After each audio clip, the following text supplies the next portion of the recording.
حي على الصلاة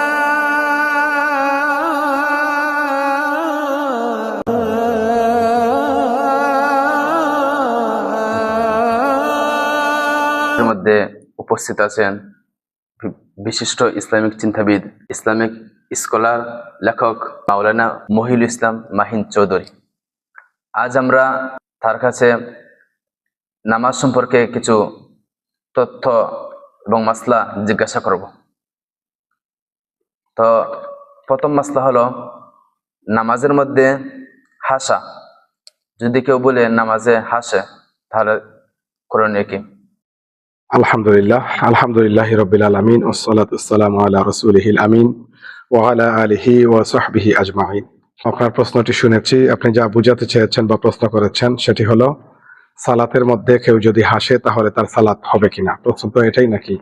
এটাই প্রশ্ন। সালাতের মধ্যে হাসা তো অবশ্যই আনএক্সপেক্টেড একটি বিষয়, যেটা কোনোভাবেই উচিত নয়। সালাতের মধ্যে কোনো কারণে যদি আপনার হাসি এসে যায় তাহলে সালাত আপনার হয়ে যাবে। তবে এই হাসি কাহকাহা মানে হা হা করে যে হাসিটা যেন সেই পর্যায়ে না যায়, এরকম শব্দ করে সাউন্ড করে যদি আপনি হাসেন, এরকম হাসি যদি আপনার আসে তাহলে আপনার সালাত নষ্ট হয়ে যাবে।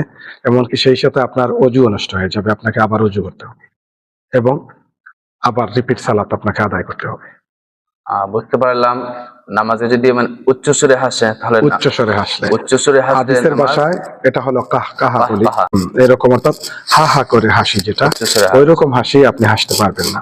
কিন্তু সাধারণভাবে স্বাভাবিকভাবে কোনো বিষয় এরকম হতে পারে যে আপনার খুশু হুজুর অভাব হয়েছে, এই অবস্থায় আপনার কোনো কিছু পেছনের মনে পড়ছে, এমন কোনো বিষয় হইতে পারে অস্বাভাবিক নয়, চলে আসছে, তখন আপনার হয়তো হাসির বিষয় ছিল, আপনার হাসি এসে গেছে। অথবা আপনি সালাত আদায় করতেছেন, সামনে আপনার চোখে এমন কিছু পড়ে গেল যেখানে হাসার মতোই কোনো কিছু, আপনার হাসি এসে গেছে, এটি আপনার ইচ্ছাকৃত ছিল না, সেটা অনিচ্ছাকৃত ছিল। এই অবস্থায় আপনার সালাত নষ্ট হবে না। আলহামদুলিল্লাহ।